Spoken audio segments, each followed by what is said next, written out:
বাংলাদেশের সার্বিক অবস্থা বিবেচনায় বাংলাদেশের মানুষের দীর্ঘ সংগ্রাম, অনেক রক্ত, অনেক জীবনদান, অনেক মায়ের কান্না, অনেক বাবার অশ্রু, দেশবাসীর অনেক ত্যাগ তিতিক্ষার মাধ্যমে যেই স্বপ্ন নির্মিত হয়েছে, বাংলাদেশের মানুষের বুকে যে স্বপ্ন বাসা বেঁধেছে, সেই স্বপ্নকে বাস্তবায়ন করার জন্য আমরা 11 দলীয় নির্বাচনী ঐক্যজোট গঠন করেছি।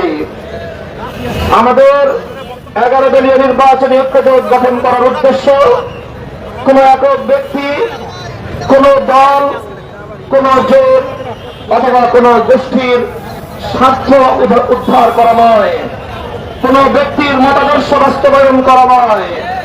আমাদের এই 11 দলীয় নির্বাচনী ঐক্যজোটের লক্ষ্য এবং উদ্দেশ্য হচ্ছে বাংলাদেশের বঞ্চিত 18 কোটি মানুষের অধিকার তাদের কাছে ফিরিয়ে দেয়া।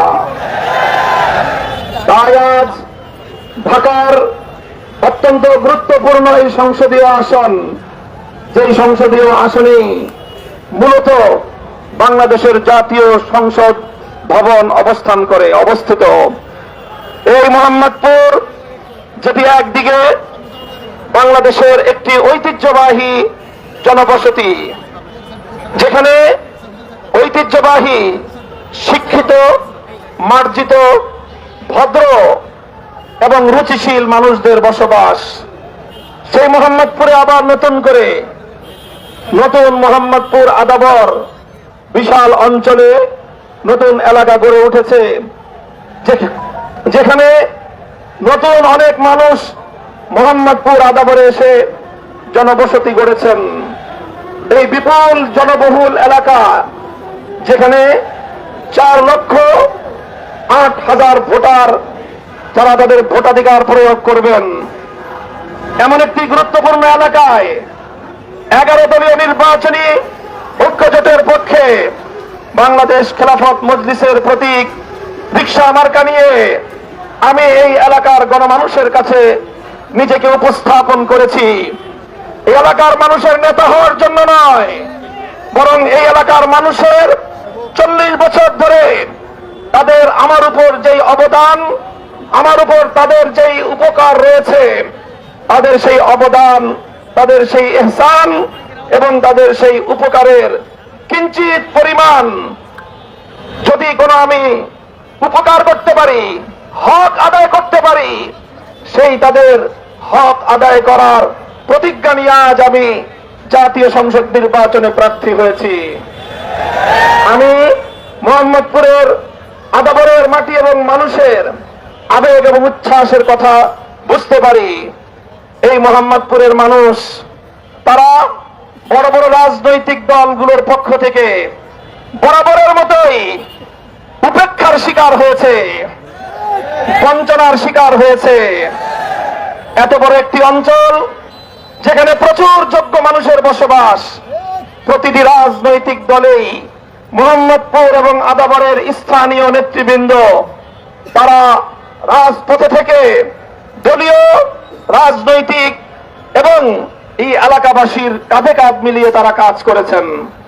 বিশেষ করে বাংলাদেশের জাতীয়তাবাদী দল বিএনপির বিগত 15 বছর জেল জুলুম নির্যাতন ভোগ করে এখানকার অনেক জাতীয় নেতা তারা মোহাম্মদপুরের মাটি এবং মানুষের সাথে কামড়ে থেকেছেন, কারাবরণ করেছেন, কিন্তু তারা এলাকার মানুষের সাথে, দেশের সাথে এবং তাদের দলের আদর্শের সাথে তারা গাদ্দারি করে নাই। দুর্ভাগ্যজনকভাবে এত কিছু থাকা সত্ত্বেও খোদ সেই জাতীয়তাবাদী দল বিএনপির সেই সকল ত্যাগী নেতৃবৃন্দকে উপেক্ষা করে বাইরে থেকে এমন একজন মানুষ, যিনি রাজনৈতিকভাবে অতীতে তার একক কোন আদর্শকে আঁকড়ে ধরে থাকতে পারেন নাই, এইরকম একজন মানুষ, তাকে বাইরের এলাকা থেকে মোহাম্মদপুরের আদাবর এলাকার মানুষের কাঁধের উপর চাপিয়ে দেওয়া হয়েছে।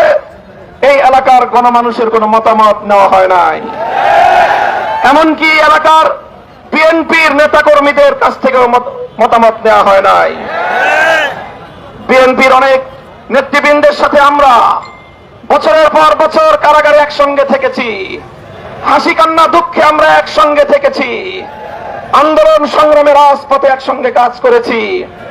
সেই সকল নেতৃবৃন্দের চোখের পানি দেখলে এখন আমাদেরও কষ্ট হয় যে তারা দলের জন্য, দেশের জন্য এত ত্যাগ আর কোরবানি স্বীকার করলো, কিন্তু তারা উপেক্ষিতই থেকে গেল।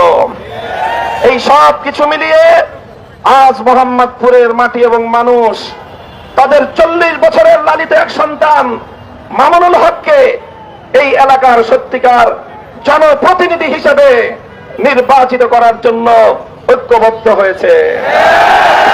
সকল দলীয় পরিচয়ের ঊর্ধ্বে উঠে অন্যান্য দলের নেতা কর্মীরাও আজ রিকশা মার্কার প্রতীককে সংসদে পাঠানোর জন্য তারা আজকে ঐক্যবদ্ধ হয়েছে। আমি আমার প্রিয় মোহাম্মদপুর আদাবর এলাকাবাসীকে বলতে চাই, আপনারা আমাকে চেনেন, আমার বাবা শাইখুল হাদিস আল্লামা আজিজুল হককে চিনেন।